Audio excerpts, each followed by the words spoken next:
Well, as we speak, Kamal, I'm just going to check how it's You doing are, yes. online. I'm going to have a look at this petition. So when we came on air, I think it had just breached the 2 million mark.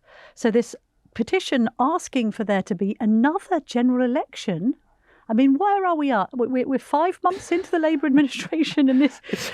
Yes, it's absolutely ridiculous. Although we have seen that the public are not very enamoured with how well or badly Sir Keir Starmer is doing. All the polls are looking pretty negative. All right, so we're at 2,155,740 signatures on the petition. Just to remind you that Parliament will consider all petitions that get more than 100,000 signatures for a debate, so it has to be debated.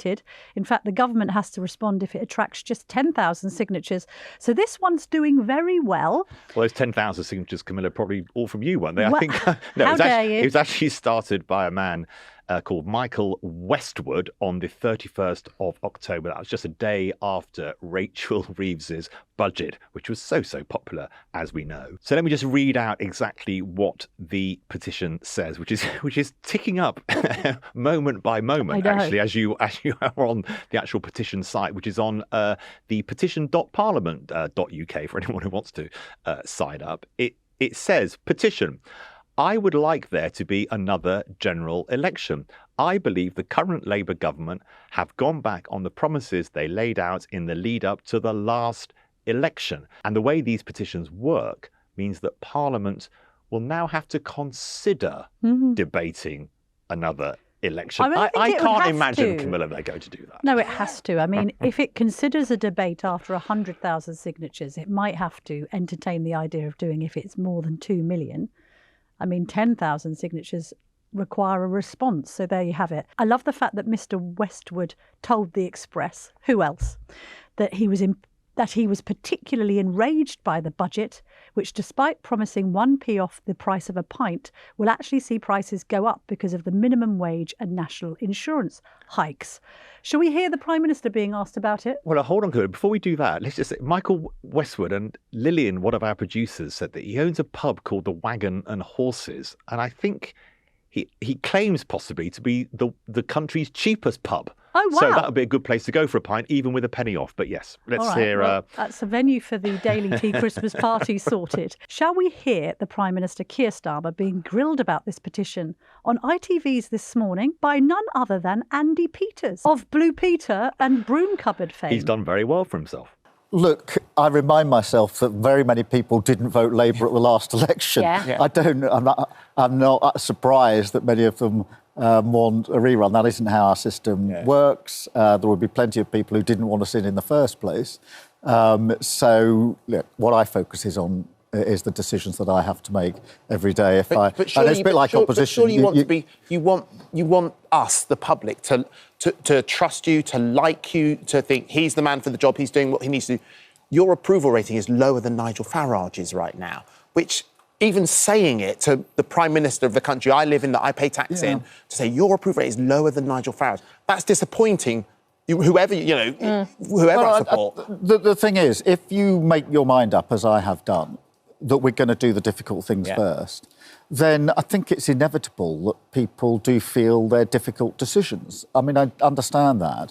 But I do think in their heart of hearts, most people know if they've, as I say, turned around a business, an organisation, or even redoing your own house, you can give it a lick of paint quickly and it probably doesn't make that much difference, or you can fix the foundations. I think people understand that if you run towards the difficult decisions, to really strip it out, turn it around, then we will all feel the benefit.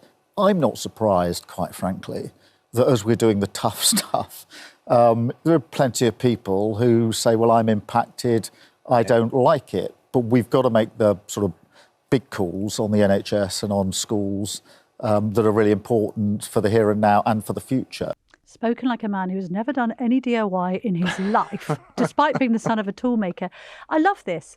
5 minutes ago, we had Keir Starmer desperately trying to reverse the referendum result because he didn't agree with that vote. But no, yes, general we should remind elections people. are Yes, you're quite right. sacrosanct. You're quite right, Camilla. We should remind everybody that it was Keir Starmer who is one of the leading proponents, whilst in opposition, that there should be a second referendum. Yeah, but we can't have Brexit. We can't have a second general election, even though it's all going very, very badly wrong, because that would be anti-democratic. Which, to be fair, is a reason why I would oppose it, because, you know, I couldn't be a Brexiteer saying, oh, you're being illiberal and anti-democratic in asking for a second vote.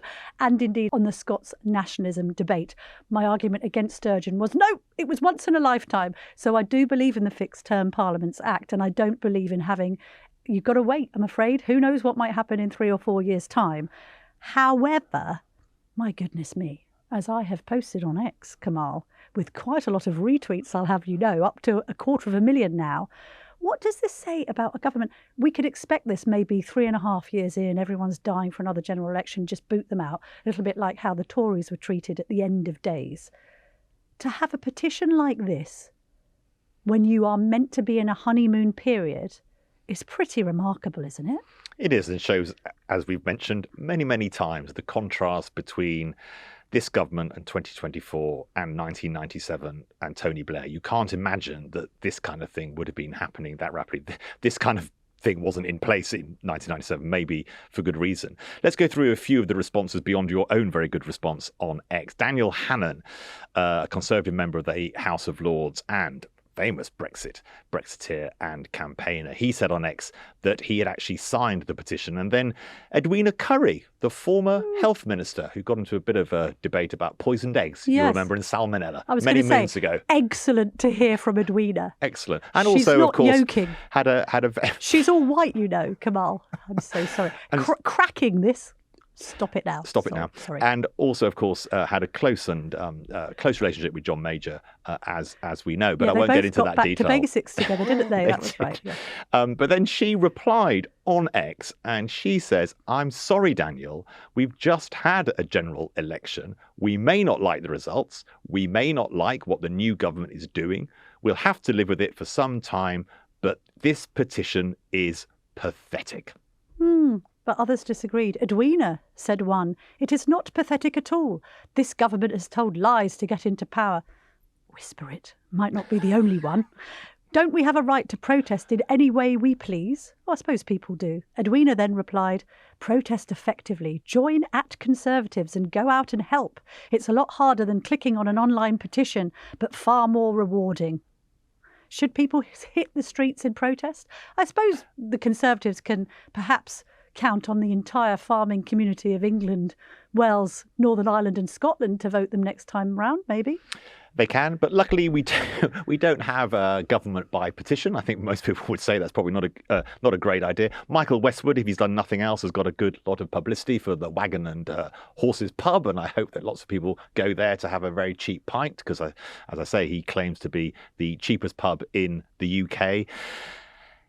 What it shows, the deeper point, is that Keir Starmer has not managed to seal the deal with the country, not only for the many, many people who are not natural Labour voters, but actually for many, many people who are natural Labour voters. Weird, though. I mean, if you're voted in on the basis of, what, a 33% vote share of a 60% turnout, you'd think that you'd try and ingratiate yourself with people rather than alienate your core base. But there you have it. It makes it great for us on the Daily Tea. Lots to debate. If he were by one claim, I'm sure Keir Starmer is a very avid listener to the podcast. Well, he's begging to come on almost daily. Always. You can hardly keep him out of the room. Yes. Is just do politics properly and seriously. It all links up with the assisted dying debate. It links up with the farmers. It links up with pensioners. They are not getting the politics right. We are going to be doing podcasting properly and sensibly tomorrow because we're both going to eat like Trump. We are. I'm looking forward to this because at lunchtime, which is going to be obviously breakfast time in America, we are going to be having a day eating like the president-elect. Big Macs at the ready. I think Two Big Macs, 2 fillet of What do fish, we have? and a small chocolate milkshake. I believe we're going to have to eat together. Should we forego lunch and dinner in preparation? I think we need to do the opposite of carb loading, whatever that is. I'm going to come in a suit with a big red tie. Don't come in anything too tight. I think your knitwear might need to be brought out of mothballs once again, Kamal. We'll be back tomorrow with a severe case of indigestion, 5 p.m.